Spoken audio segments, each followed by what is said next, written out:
I was making breakfast when my phone buzzed with a family group chat notification. Mom had been sharing her garden photos all week, so I almost ignored it. Almost. The preview showed my sister-in-law Emma's name and a video file. Something made me tap it. Maybe it was the weird timing, 6:47 a.m. on a Tuesday. Maybe it was how she'd been acting strange at Sunday dinner, avoiding eye contact with me and Mark. The video loaded. 15 seconds in, I recognized the moans. 20 seconds in, I recognized the voice saying, "God, I've missed this." 30 seconds in, I saw my husband's face buried between my sister-in-law's thighs in what looked like our guest bedroom. My coffee mug hit the kitchen floor and shattered. The group chat exploded. Mark's mom, "Emma, what is this?" His dad, "Jesus Christ, take this down." My own mother, "I don't understand what I'm looking at." Then Emma, frantic, "OMG, wrong chat, I am so sorry," trying to delete. But screenshots live forever. And in a family of 12 adults who all saw that notification, someone had already saved it. Mark walked into the kitchen as I stood there shaking, phone in hand, coffee soaking into my bare feet.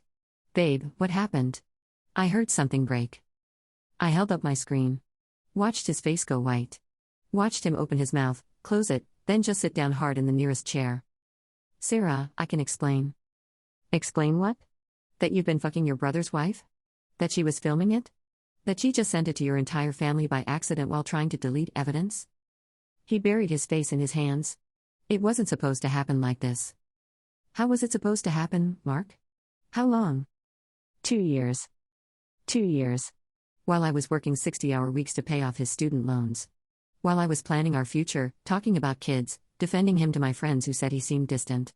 While I was loving him completely, he was next door at his brother Dave's house every Tuesday when Dave worked late shifts. My phone kept buzzing. The family group chat had gone nuclear. Dave's messages were just question marks and "what the fuck," Emma repeated over and over. Mark's sister asking if this was real.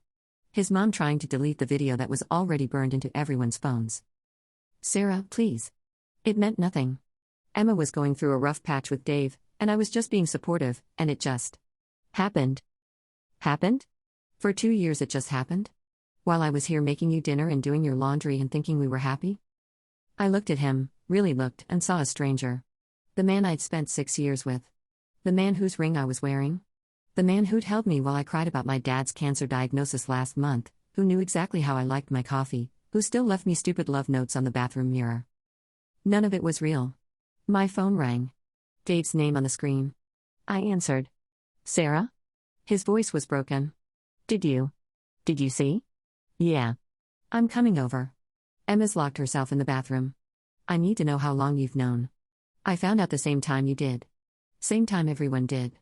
When Dave arrived, Mark was still sitting in that kitchen chair like he'd been paralyzed. Dave didn't even look at his brother. Just asked me if I had anywhere to go. "This is my house too," I said. "Not anymore, it's not." Mark finally spoke. "My name's on the deed." That's when I knew. Not just that it was over, but that he'd already thought about this moment. Already planned for it. You don't casually remind someone they have no legal claim to the home you've shared unless you've considered what happens when it all falls apart. Dave helped me pack a bag. Mark sat there and watched. Didn't apologize again. Didn't beg. Just sat there like he was waiting for us to leave so he could figure out how to do damage control. As I was walking out, my phone buzzed one more time. A text from Emma, "I'm sorry. I never meant for you to find out like this." I turned around and looked at Mark one last time. "She's sorry I found out like this. Not sorry she did it. That tell you everything you need to know?" He didn't answer. I closed the door behind me and heard the lock click. The video went viral in our small town within 48 hours. Someone's cousin shared it. Then their friend. Then their friend's coworker. By Thursday, I couldn't go to the grocery store without strangers staring and whispering. I took leave from work. Couldn't sit in meetings with people who'd seen my husband cheating in HD quality. My boss was understanding, but I could see the pity in her eyes. The same pity I saw everywhere now. Mark blocked me on everything. Changed the locks on our house. Had his lawyer send papers within a week. No fault divorce, but he wanted me to sign away any claim to the house, the car, even the furniture we'd bought together. Said if I fought it, he'd make sure everyone knew I was being vindictive. I was staying at my sister's, sleeping on her couch, when I found out Emma had moved in with him. Not even trying to work things out with Dave. Just moved straight from one brother to the other like it had been the plan all along.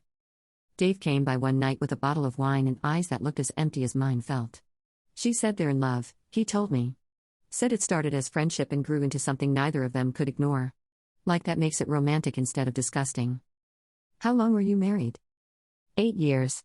We have 2 kids. I started crying then. For him, for his kids, for the version of myself who'd woken up that Tuesday morning thinking I was building a life with someone who loved me. The worst part wasn't the betrayal. It was realizing how stupid I'd been. All those Tuesday nights Mark said he was helping Dave with house projects. All those times Emma hugged me extra long at family gatherings. All those inside jokes they shared that I thought were just sibling in-law closeness. I'd been the punchline of their joke for 2 years. My mom called every day, but our conversations were stilted. She didn't know what to say. Neither did my friends. How do you comfort someone whose marriage imploded via accidental sex tape in a family group chat? There's no greeting card for that level of humiliation. I tried dating apps after a few months. But in a town of 30,000 people, everyone knew my story. First dates ended early when guys realized who I was. Some wanted details. Others just looked uncomfortable, like public betrayal was contagious. Mark and Emma got engaged 6 months after our divorce was final. The announcement photo showed up on my Facebook feed even though I'd unfriended everyone in his family. They looked happy. Radiant. Like they'd overcome some great obstacle instead of destroying 2 marriages. I moved 3 hours away and started over. New job, new apartment, new life where nobody knew about the video. But I still check his social media sometimes, even though it makes me sick. They bought a house together. Got a dog. Post couple photos with captions about finding your person when you least expect it. The comments are always supportive. Friends and family who watched our marriage crumble now celebrate their love story like it's beautiful instead of built on betrayal and family destruction. I'll never have kids now. Not just because I'm 34 and starting over, but because I'll never trust someone enough again to build that kind of future. Every man I meet, I wonder what he's hiding. Every family gathering I attend alone, I feel like the cautionary tale everyone's trying not to mention. Dave remarried last year. His new wife seems nice. His kids call her mom now, which probably destroys Emma more than she'd ever admit. But that's not my problem anymore. I have a good job, a decent apartment, and a therapist who says I'm making progress. But progress toward what? I lost my husband, my home, my in-laws who were like family, my sense of trust, my ability to believe in love, and my place in a community where everyone knew my business. And somewhere in Mark's phone, that video probably still exists, a 15-second monument to the moment my life exploded in a family group chat meant for garden photos and birthday reminders. Some mistakes echo forever, even when you're not the one who made them.